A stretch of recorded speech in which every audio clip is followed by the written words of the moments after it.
پہلی زندگی جو آپ کی تھی فقہ حنفی کے اندر اور جو اب کی زندگی ہے، ان دونوں میں ذرا مختصر سا فرق آپ واضح کر دیں۔ ہم نیکسٹ کوسچن کی طرف بڑھتے ہیں۔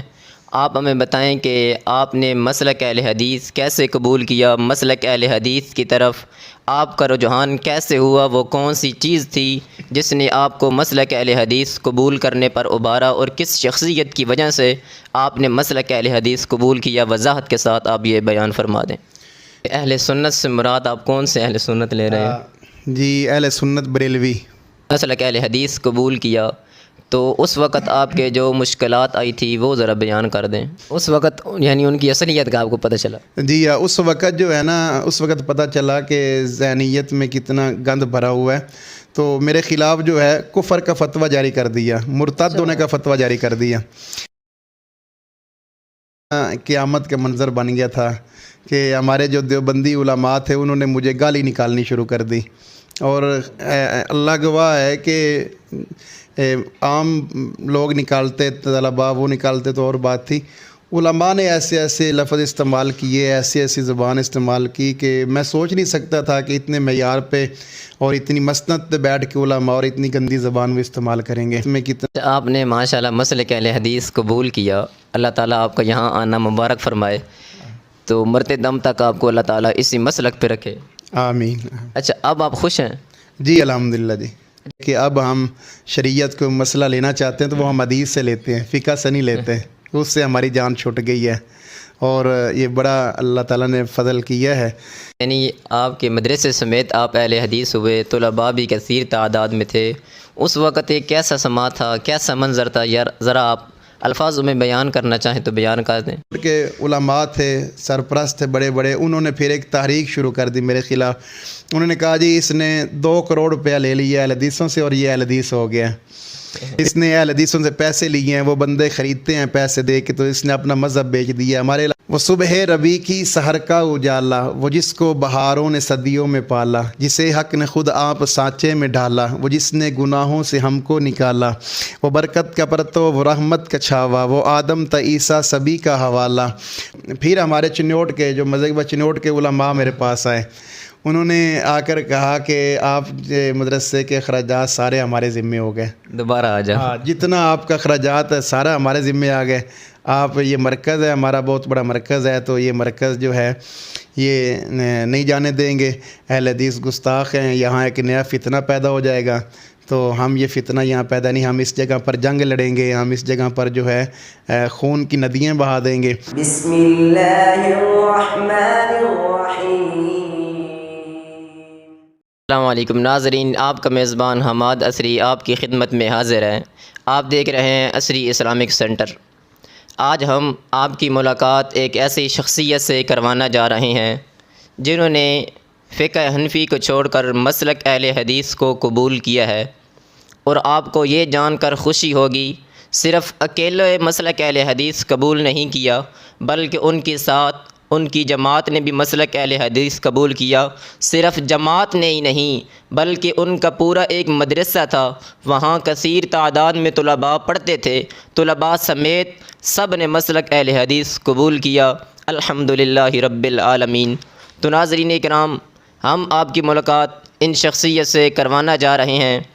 آج ہم ان کا مختصر سا انٹرویو لیں گے، ان کا تعارف، ان کا بیک گراؤنڈ، کس طرح انہوں نے مسلک اہل حدیث قبول کیا، کون سی مشکلات کا سامنا کرنا پڑا گھر والوں کی طرف سے، خاندان والوں کی طرف سے، احباب جماعت کی طرف سے، اہل محلہ اہل علاقہ کی طرف سے اور لوگوں کی طرف سے۔ بڑھتے ہیں ہم شیخ محترم کے انٹرویو کی طرف۔ السلام علیکم۔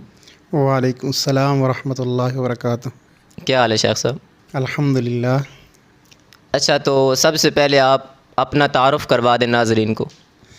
جی محمد سہیل معاویہ ہاشمی نیکوکارہ، یہ میرا نام ہے۔ اور مزید اپنا تعارف یعنی اپنے خاندان کا تعارف کروا دیں۔ جی میرے والد صاحب قاری محمد اشرف صاحب رحمہ اللہ، اور میرے دادا جان سے میاں امداد اللہ رحمۃ اللہ علیہ۔ اس کے علاوہ ہمارا ہاشمی خاندان ہے، نیکوکارہ ہمارا تخلص ہے۔ ہمارے جو بڑے بزرگ ہیں پیر میاں شیخ حسین شاہ جمال، وہ بہت بڑے اللہ کے ولی تھے، انہیں یہ لقب ملا تھا نیکوکار کا، ان کی عبادت ریاضت کی وجہ سے۔ چنیوٹ کے اندر پہاڑی کے اوپر ان کا ابھی بھی مزار ہے۔ تو ہمارا الحمدللہ جو یہ سلسلہ بزرگوں کا ہے وہ پورے پاکستان میں جو ہے پھیلا ہوا ہے، پیرزادہ کے لقب سے بھی ہمیں پکارا جاتا ہے۔ تو الحمدللہ اس حوالے سے ہمارا جو خاندان ہے وہ ہاشمی گھرانہ ہے، نیکوکارہ ہمارا اس میں تخلص ہے، جو ہمارے بزرگوں کو ان کی بزرگی کی وجہ سے لقب دیا گیا تھا۔ یعنی آپ کے خاندان میں اکثریت بریلویت پائی جاتی ہے؟ جی، اکثریت بریلویت ہے اور جو ہے شیعت بھی ہے۔ تو اس میں یہ چونکہ ہمارے خاندانی چل کے آ رہا ہے، اہل سنت بھی ہیں۔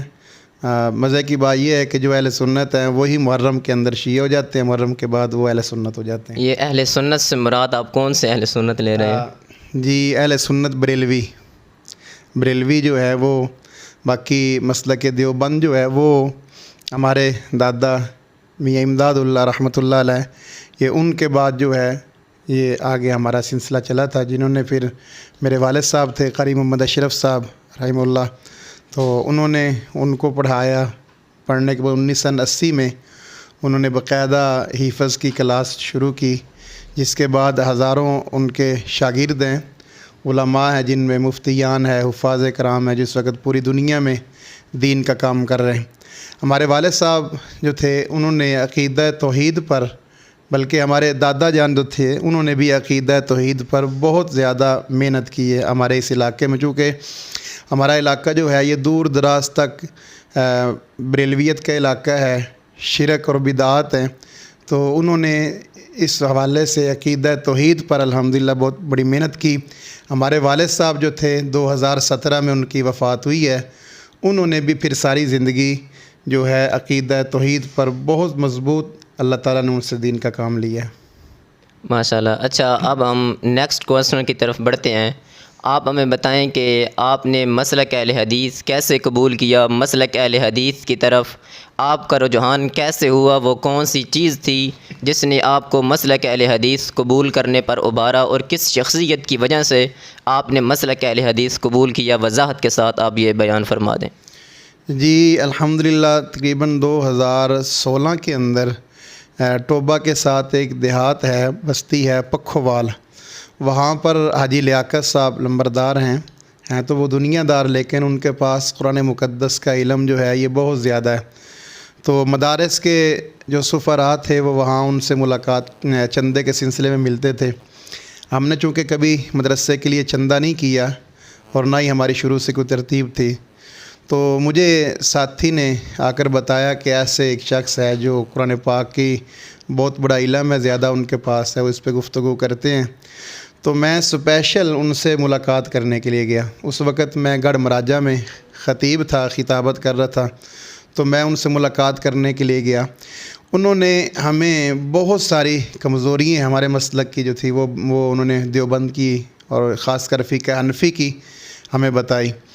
تو جس کے بعد جو ہے میں نے مجھے پتہ چلا اس کے بعد کہ بہت ساری خامیاں ہیں جو ہم قرآن مقدس کی سے پیچھے ہٹے ہوئے ہیں، قرآن مقدس سے جو ہے وہ ہم اس کے خلاف ہیں۔ تو اس کے بعد میں نے الحمدللہ پھر جو ہے آہستہ آہستہ ریسرچ کرنا شروع کیا۔ پھر میں نے کہا کہ جو انہوں نے کہا ہے کہ قرآن مقدس کے خلاف ہے، حدیث پاک کے خلاف ہے، ہو سکتا ہے وہ چونکہ اہل حدیث ہیں تو الزام لگا رہے ہوں۔ تو پھر اس پر میں نے جو ہے اپنے طور پہ کافی ریسرچ کی، جس کے بعد جو ہے میں نے دیکھا کہ تقریباً میرے کم علم کے مطابق جو ہے کم از کم 100 کے قریب تو فقہ کے ایسے مسائل ہیں جو ہدایہ میں ہیں، جو صحیح حدیث کے خلاف جا رہے ہیں، لیکن ہم انہیں صرف اس لیے نظر انداز کرتے ہیں کہ ہماری فقہ میں یہ مسئلہ آ گیا۔ یعنی آپ جو بھی مسئلہ کسی نماز میں آپ پڑھتے ہیں، کھڑے ہوتے ہیں، نماز کی رکعت آپ کی چھوٹ گئی ہے تو آپ نے وہ رکعت کیسے پوری کرنی ہے، تو آپ کسی عالم سے حنفی سے مسئلہ پوچھیں گے تو وہ آپ کو بتائے گا کہ ہماری فقہ میں یہ مسئلہ ہے۔ وہ یہ نہیں کہے گا کہ یہ حدیث میں ایسے آیا ہے یا رسول اللہ صلی اللہ علیہ وسلم کا طریقہ ایسے ہے۔ آپ نماز میں بھول جاتے ہیں، بھولنے پر آپ پوچھتے ہیں کہ میں بھول گیا تھا، میں اس کا کیسے ازالہ کروں، تو وہ آپ کو فقہ کی روح سے بتائیں گے کہ ہماری فقہ میں یوں آیا ہے، ہماری فقہ کے مطابق ایسے۔ میرے ساتھ بھی بہت سارے مسائل ایسے ہوئے کہ جب کبھی لوگ مسئلہ پوچھتے تو میں ان کو حدیث کی روح سے بتاتا، تو وہ کہتے کہ نہیں فقہ کے اندر یوں آیا۔ تو جس کی وجہ سے پھر میں نے یہ سوچا، میں نے کہا بھی چونکہ ہماری جتنی فقہ حنفیت ہے، چاہے بریلوی ہیں چاہے دیوبندی ہیں، انہوں نے حدیث پاک کو پیچھے چھوڑا ہوا ہے اور صرف اپنے امام کی دفاع کے اندر اور فقہ کی دفاع کے اندر یہ محنت کر رہے ہیں۔ اس وجہ سے میں نے الحمدللہ مسلک اہل حدیث کی طرف رجوع کیا۔ ماشاء اللہ جی، بہت شکریہ۔ اچھا، جب آپ نے مسلک اہل حدیث قبول کیا تو اس وقت آپ کے جو مشکلات آئی تھی وہ ذرا بیان کر دیں۔ ہاں جی، مشکلات تو پھر جو سیدھا راستہ ہے، حق کا راستہ، حق والوں کے اوپر آتی ہیں۔ جی، جو حق کا راستہ اس پر مشکلات تو ظاہر بات ہے آنی ہوتی ہیں، تو میرے ساتھ بھی ایسا ہی ہوا ہے۔ تو پھر میرے چونکہ مدرسے کی محتمم کی ذمہ داری میرے پاس تھی، اس کے علاوہ 3-4 جماعتیں جو ہمارے پنجاب پاکستان میں بڑی جماعتیں ہیں، میرے پاس ان جماعتوں کی ذمہ داری بھی تھی۔ ایک خطابت کی بڑی لمبی لائن تھی میری۔ اس کے علاوہ میں ملتان کے اندر مرکزی جامع مسجد میں خطیب تھا، جہاں پہ میں تقریباً 6.5 سال سے میں خطابت جو ہے وہاں کر رہا تھا۔ تو ہماری ایک مرکزی علماء کونسل ہے، حضرت مولانا زید محمود قاسمی، ان کی جماعت تھی۔ میں ڈویژن فیصل آباد کا اس میں نائب صدر کی حیثیت سے ذمہ داری تھی میرے پاس۔ ایک امیر شریعت خطباء کونسل ہے، اس کی پنجاب کی جنرل سیکرٹری کی میرے پاس جو ہے وہ عہدہ تھا میرے پاس۔ 2013 کے اندر متحدہ دینی محاذ کی طرف سے میں نے اپنے علاقے کے اندر صوبائی الیکشن میں نے حصہ لیا علماء کی جو ہے۔ الحمدللہ چھوٹی عمر ہے، لیکن یہ ہے کہ اس مسلک میں رہ کے اس کے مسلک کے دفاع کے لیے ہم نے جو ہے قربانیاں بھی دی ہیں اور اپنا جو ہے ایک معیار بھی بنایا وہاں رہ کے کہ بڑے بڑے علماء کی جو ہے موجودگی میں بات کرنے کا، بیٹھنے کا، ملاقاتیں کرنے کا مجھے جو ہے موقع ملتا تھا۔ تو پھر اس کے بعد ابھی آج سے 3-4 مہینے پہلے تو میں نے چنیوٹ کے ہمارے جو محترم ڈاکٹر طاہر سیال صاحب ہیں، ان سے میری ملاقات ہوئی۔ ملاقات کے بعد ہماری مبارک مسجد چنیوٹ میں جو مرکزی جامع مسجد اہل حدیث ہے، وہاں پہ مولانا عبدالرزاق نثار صاحب، ان سے میری ملاقات ہوئی۔ تو اس میں بیٹھ کے ہم نے باقاعدہ ایک ویڈیو جو ہے وہ جاری کی کہ میں مسلک اہل حدیث کی حقانیت کو، مسلک اہل حدیث کی صداقت کو سمجھ کر میں مسلک اہل حدیث کو قبول کر رہا ہوں۔ سبحان اللہ۔ تو الحمدللہ میں نے مسلک اہل حدیث جو ہے وہ خوشحالی کے دور کے اندر قبول کیا ہے۔ ایسے نہیں کیا کہ میں تنگ تھا، میرا مدرسہ نہیں چل رہا تھا، میری آمدنی نہیں تھی، میری خطابت نہیں تھی، ایسا کوئی معاملہ الحمدللہ نہیں تھا۔ میں نے خطابت بھی الحمدللہ کافی جاری تھی اس وقت، بلکہ جس دن میری پہلا بیان ریکارڈ ہوا اس دن میرے 2 بیان تھے، ایک ظہر کے بعد تھا، ایک عشاء کے بعد سرگودا کے اندر میرا بیان تھا۔ مسلک دیوبند کے اندر رہتے ہوئے؟ جی، مسلک دیوبند کے اندر رہتے ہوئے، یعنی ایک خطابت کا سلسلہ تھا جس سے مجھے نکلنے کا جو ہے موقع ہی نہیں ملا۔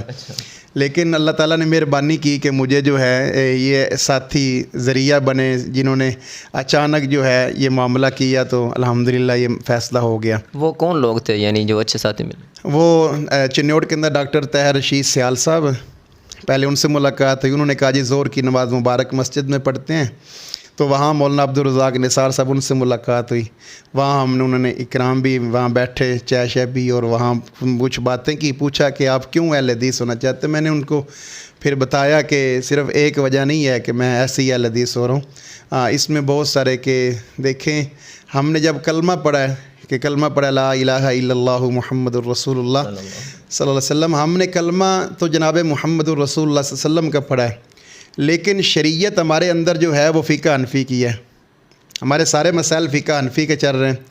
تو جب ہم نے کلمہ حضور کا پڑھا ہے تو پھر ہمارے لیے سب کچھ ہمارے حضور ہی ہونے چاہیے تھے۔ تو مسلک اہل حدیث کی جو صداقت ہے، اس میں سب سے بڑی بات مجھے یہ نظر آئی کہ ان کے جو بھی بات ہوتی یہ کہتے ہیں یا اللہ کے قرآن سے ہے یا حدیث رسول اللہ سے ہے۔ اور میری اس بات سے میرے والد صاحب رحمۃ اللہ علیہ وہ اہل حدیث مسلک کو اچھا سمجھتے تھے، صرف عقیدہ مضبوط ہونے کی وجہ سے کہ ان کا عقیدہ بہت اچھا ہے۔ تو الحمدللہ پھر مجھے موقع ملا کہ میں نے جو ہے مسلک اہل حدیث کے اندر میں نے شمولیت اختیار کر لی۔ اچھا، اس وقت کے جو مسلک دیوبند کے علماء تھے، جب آپ نے مسلک اہل حدیث قبول کیا، ان کا کیا رویہ تھا اور وہ کیا بولیاں بول رہے تھے؟ جی، اس کے بعد جو پہلا میرا بیان جو آیا، اس کے بعد دوسرا بیان جو چنیوٹ کی مبارک مسجد میں۔ اچھا، آپ یہ بتا دیں جس وقت آپ اہل حدیث ہو رہے تھے، جس دن آپ کے 2 بیان تھے، آپ نے کیے تھے یا چھوڑ دیے تھے؟ نہیں، وہ میں نے اس دن چھوڑ دیا، ایک چھوڑ دیا تھا، ایک میں نے کر لیا تھا۔ اچھا، ایک جو بیان تھا عشاء والا میں نے رات والا کر لیا تھا، تو صبح والا جو تھا وہ میں نے چھوڑ دیا تھا، کیونکہ وہ پروگراموں کی ایک لسٹ لگی ہوئی تھی۔ ابھی میرا وہ سوشل میڈیا پہ نہیں آیا تھا، وہ ویڈیو نہیں آئی تھی، تو میرے جو وہ بیان تھا وہ میں نے 1-2 بیان کیے تھے۔ تو اس بیان کے بعد جو ہے ہمارے جیسے چنیوٹ کے علماء وہ سوشل میڈیا پہ ہمارا وہ بیان گیا، تو اس بیان پہ بلکہ اس کے بعد جو ہے حضرت مسلک اہل حدیث کی ایک پہچان ہے، انہوں نے الحمدللہ مسلک اہل حدیث پہ اللہ ان سے بہت بڑا کام لے رہا ہے۔ حضرت علامہ سید سبطین شاہ نقوی حفظہ اللہ، ماشاءاللہ، وہ تو ہمارے بھی سردار ہیں، سرپرست اعلیٰ ہیں ہمارے۔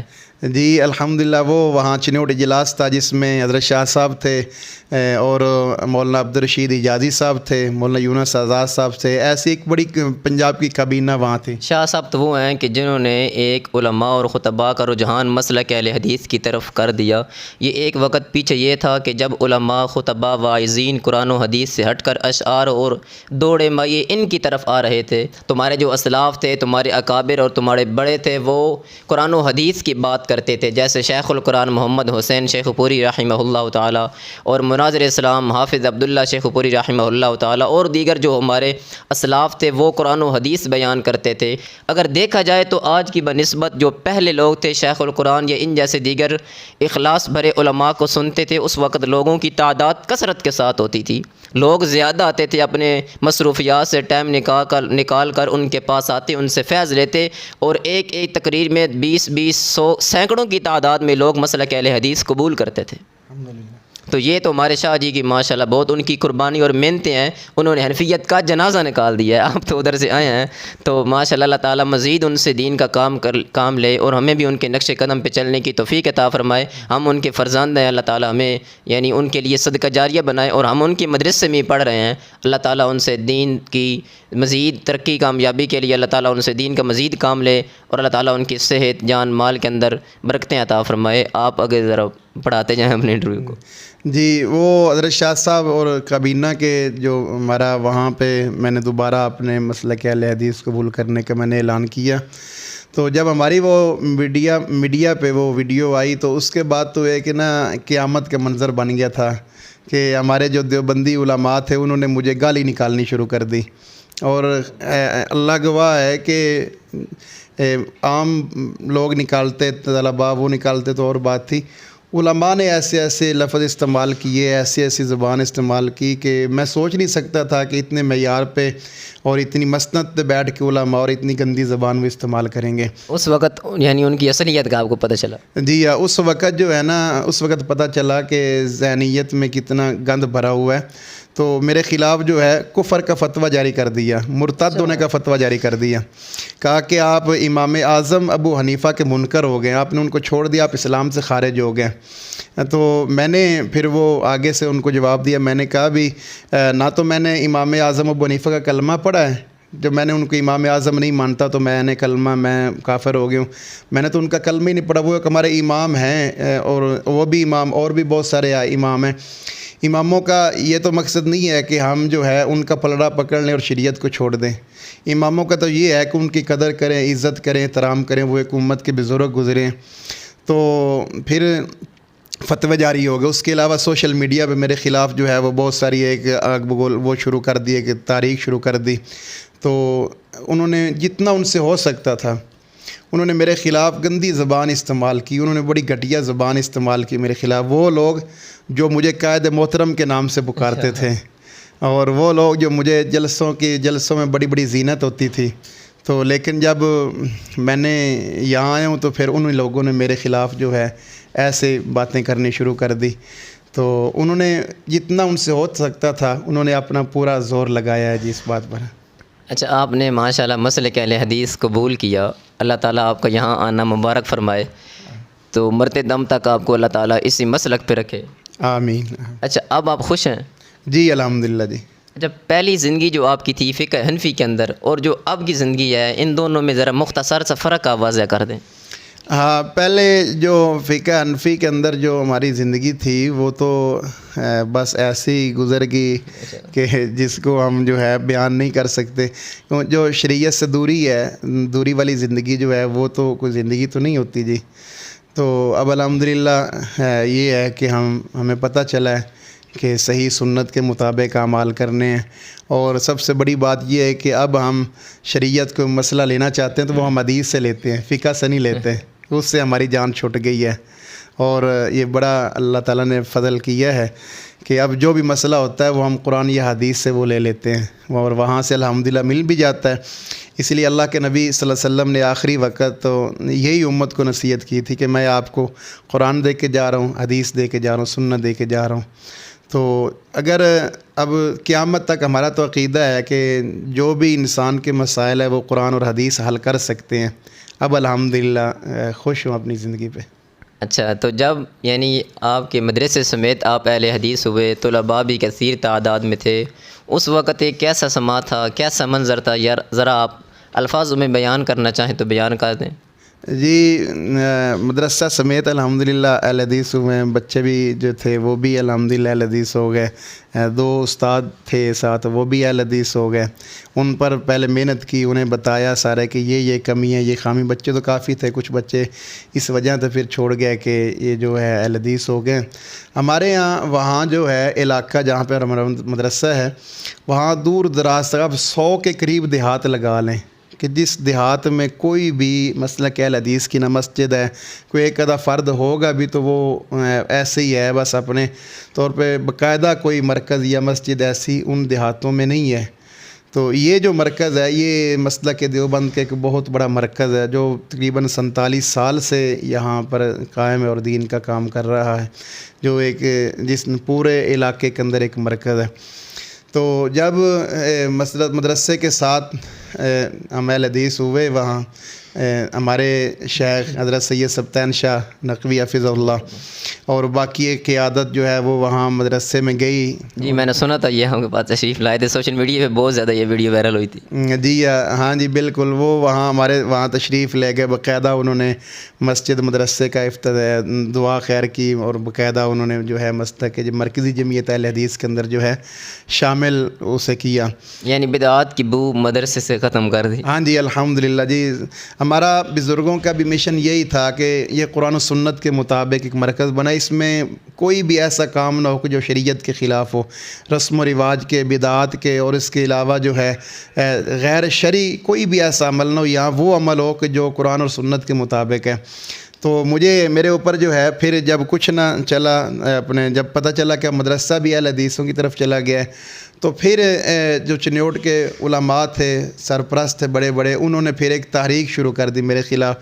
انہوں نے کہا جی اس نے 2 کروڑ روپیہ لے لیا اہل حدیثوں سے اور یہ اہل حدیث ہو گیا، اس نے اہل حدیثوں سے پیسے لیے ہیں، وہ بندے خریدتے ہیں پیسے دے کے، تو اس نے اپنا مذہب بیچ دیا۔ ہمارے علاقے میں ایک فضا جو ہے حضور علیہ السلام نے جو بندے خریدے تھے۔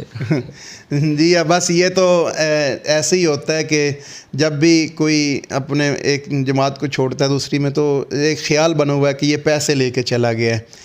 یہ کوئی نہیں دیکھتا کہ یار ہے تو مسلمان ہے نا، مسلمان ہے، قرآن اور حدیث کی بات کرتے ہیں، کلمے کی بات کرتے ہیں، اور ایک جو سب سے بڑی بات جو مشہور کی وہ یہ کہ یہ اماموں کو نہیں مانتے، یہ بزرگوں کو نہیں مانتے، یہ بزرگوں کے گستاخ ہیں، اماموں کے گستاخ ہیں، اور یہاں تک کہ صحابہ کے گستاخ ہیں۔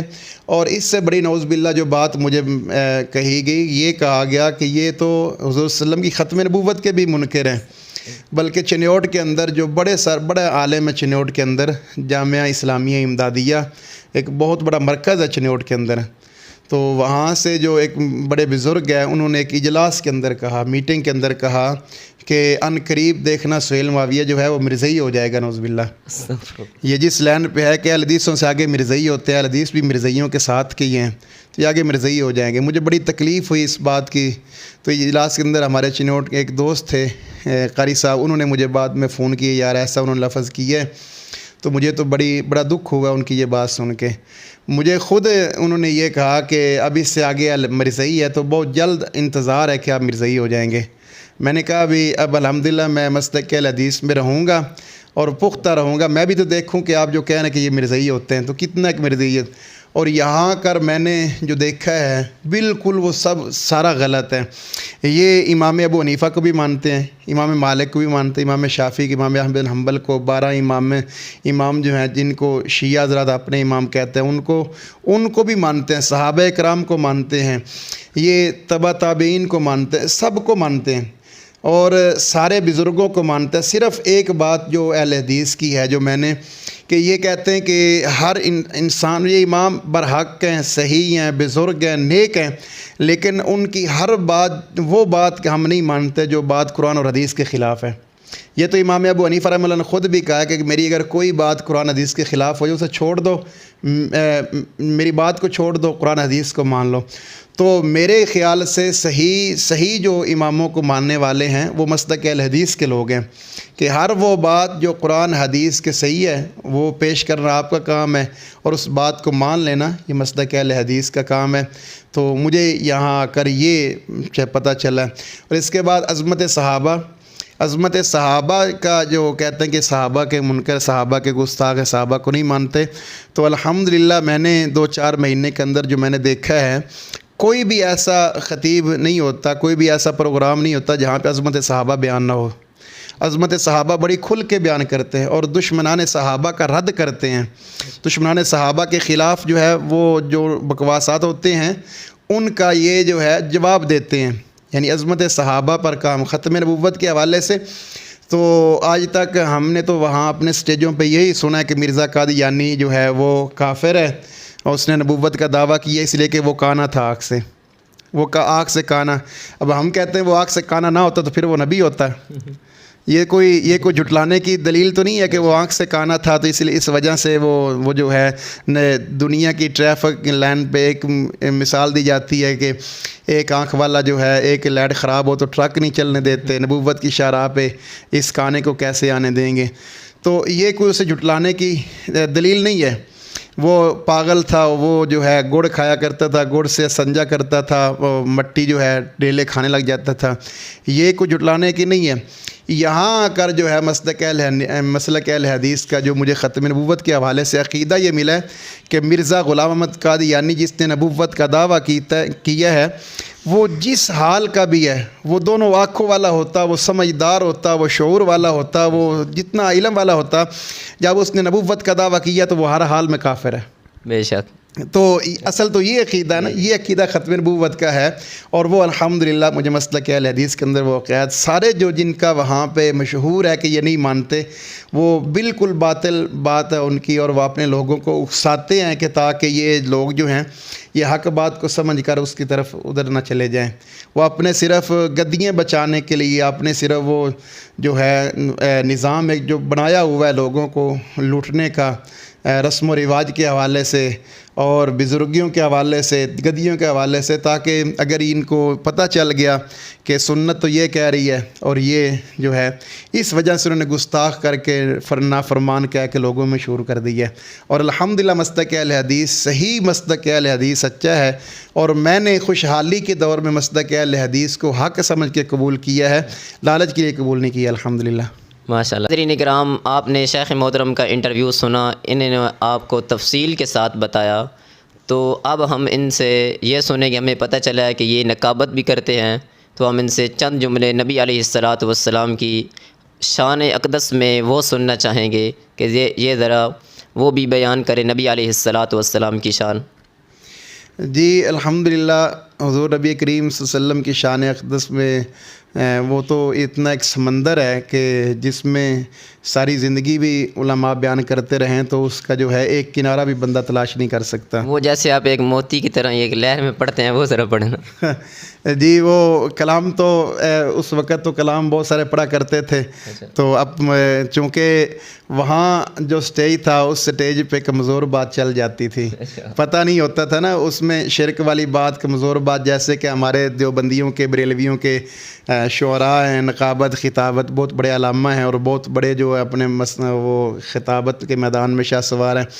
وہ کبھی کبھی دیکھتے ہیں تو حضرت جبرائیل کو حضرت سیدہ فاطمۃ الزہرا کے در کا کمی بنا دیتے ہیں. تو یہ ایسے مطلب تو میں ایک جو ہے آپ کے اصرار پر ایک کلام جو ہے وہ میں پڑھ دیتا ہوں کہ ایک کلام تو بہت لمبا ہے, اسے چھوڑ کے ایک کلام تھوڑا سا مختصر ہے کہ چہرہ ہے کہ انوار دعا. شاعر نے حضور صلی اللہ علیہ وسلم کے پورے جسم مبارک کو, حضور کے حسن کو, حضور کے ساری صفات کو قرآن مقدس کے اوراق میں دیکھا. لیکن دو حضرات کہتے ہیں کہ اہل حدیث نبی علیہ السلام کو شان بیان نہیں کرتے, تو ان کے لیے یہ شیخ محترم کا ایک پیغام ہے اشعار کی صورت میں. جی الحمدللہ مسلک اہل حدیث تو وہ مسلک ہے کہ جو بہت کھل کر حضور صلی اللہ علیہ وسلم کی شان بیان کرتے ہیں, صحابہ اکرام کی عظمت, اہل بیت کی عظمت اور ائمہ کی عظمت, بزرگوں کی عظمت بیان کرتے ہیں. الحمدللہ وہ صبح ربیع کی سحر کا اجالا, وہ جس کو بہاروں نے صدیوں میں پالا, جسے حق نے خود آپ سانچے میں ڈالا, وہ جس نے گناہوں سے ہم کو نکالا, وہ برکت کا پرتو, وہ رحمت کا چھاوا, وہ آدم تا عیسیٰ سبھی کا حوالہ, فلک چاند سورج ستارے گواہ ہیں, زمین کے حسین سب نظارے گواہ ہیں, وہ آیا ہے جس نے جہاں کو سنبھالا, حسن کی نزاکت امنگوں کی مالا, وہ ہر نوری بشری سے بہتر و بالا, کوئی سمجھے تو اسے ہوش والا, وہ ہر معجزے میں نبیوں سے بالا, وہ تقویم احسن میں سب سے نرالا, وہ آدم نے اپنی نگاہوں میں دیکھا, وہ تخلیق قدرت کی باہوں میں دیکھا, وہ عزت میں اول, وہ عظمت میں اول, وہ رفعت میں اول, بلندی میں اول, وہ شوکت میں اول, رسالت میں اول, وہ موسیٰ سے پہلے, وہ یوشع سے پہلے,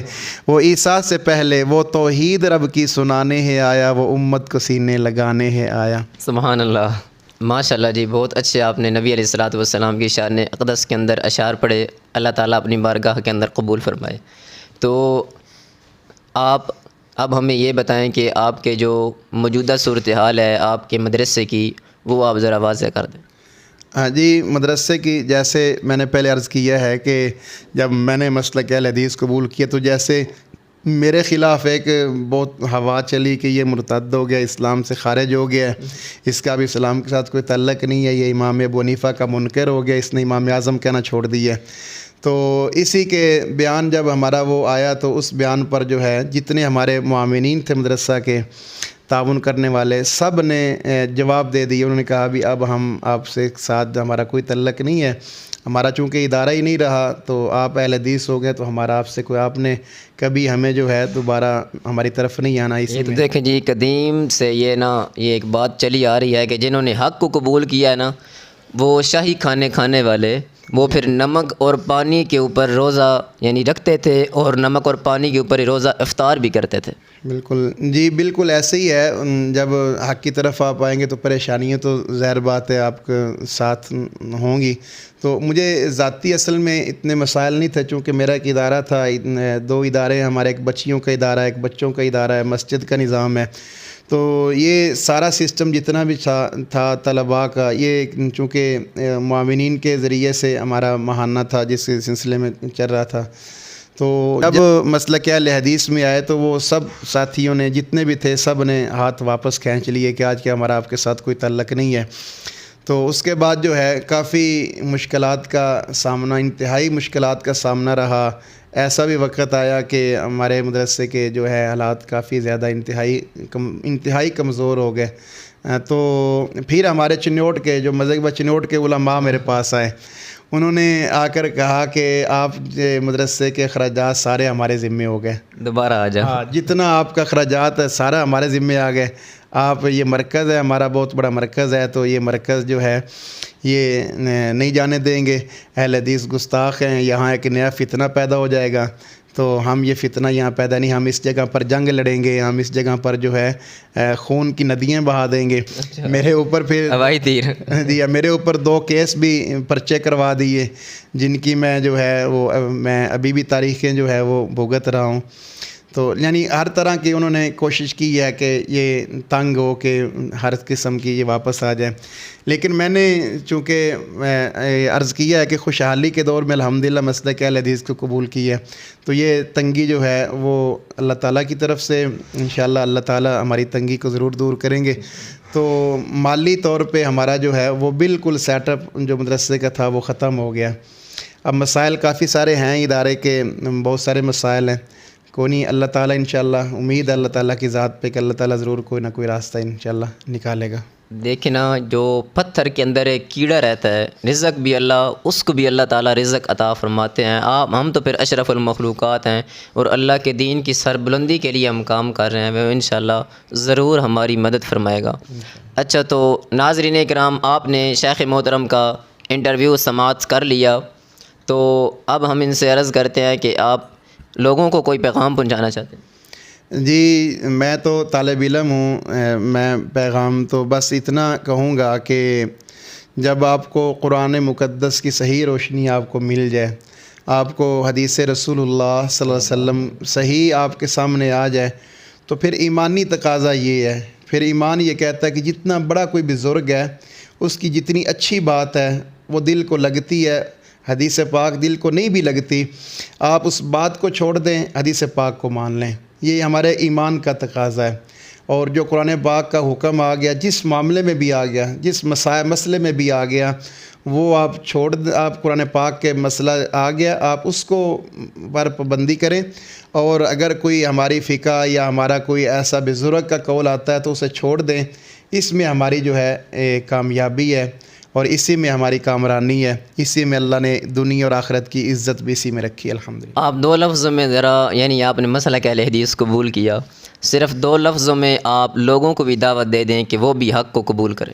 جی ضرور، میرے لیے تو یہ باعث برکت ہے، اور یہ ہے کہ میں تو کہوں گا کہ مسلک اہل حدیث جو ہے اسے حق سمجھ کے قبول کرنا چاہیے، چونکہ حق کا راستہ ہے، اس میں کوئی ایسی تیسری لائن ہی نہیں ہے، تیسری لائن ہے ہی نہیں کہ یہ بزرگوں کی طرف سے چیز مل گئی ہے، یہ ہماری اچھی چیز تھی اس لیے شامل ہو گئی ہے، یہ اماموں کی طرف سے مل گئی، نہیں، یہ وہ چیز ہے کہ جو اصل قرآن مقدس ہے، اصل حدیث رسول اللہ، تو اصل تو پھر اصل ہی ہوتا ہے، نقل جو ہے وہ اصل کا مقابلہ نہیں کر سکتی۔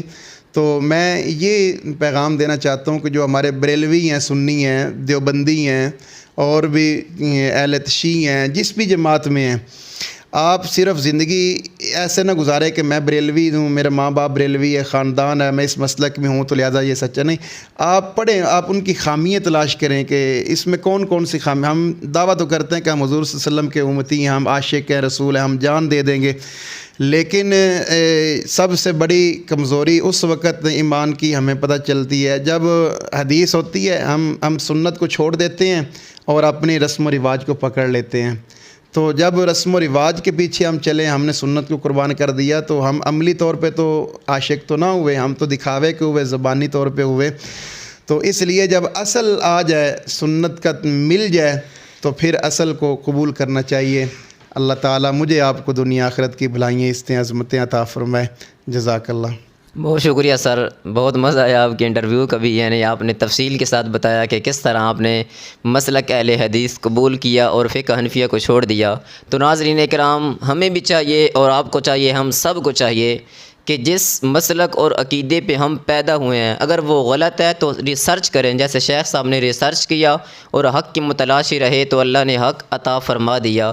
ہم ہر نماز میں پڑھتے ہیں اہدینا الصراط المستقیم، تو میں اللہ تعالیٰ سے دعا کرتا ہوں کہ اللہ تعالیٰ ہم تمام مسلمانوں کو عقیدہ توحید عطا فرمائے، اسی پہ زندہ رکھے، اسی پہ موت عطا فرمائے۔ اپنے میزبان حماد عصری کو اجازت دیجیے اور دیکھتے رہیں عصری اسلامک سینٹر۔